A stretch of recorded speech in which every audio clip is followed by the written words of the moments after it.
嘅話咧，我哋會提供義診嘅。咁最緊要就係話你未開始做晒檢測嘅時候，真係好迷茫，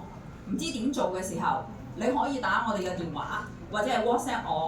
我哋都會咧就係盡量幫你哋嘅。咁呢個就係我哋即係呢個學會嘅宗旨啦，同埋目標。咁同埋我哋係希望咧就係盡量灌輸多啲咧，你哋正確咧就係對癌症嗰個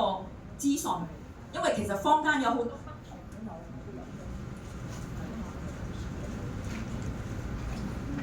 因為其實坊間，喂，聽唔聽到？係啦，因為其實坊間有好多不同嘅方法去治療癌症嘅，咁所以其實你哋做晒檢測之後，應該點樣行咧？好多時候嗰個抉擇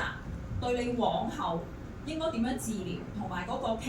存活率啊，點樣延續嗰個奇蹟咧，其實都有好相關咯。咁所以我哋都希望嚟緊我哋會搞多啲呢一類嘅活動咧，等你哋可以上嚟啦。如果有需要問我哋相關嘅癌症嘅知識咧，我都盡量會幫咯。同埋我哋都會喺搞活動嘅時候咧，如果李醫生或者我哋腫瘤科義務醫生咧，佢哋有時間嘅話咧，我都希望佢哋可能過嚟10至20分鐘，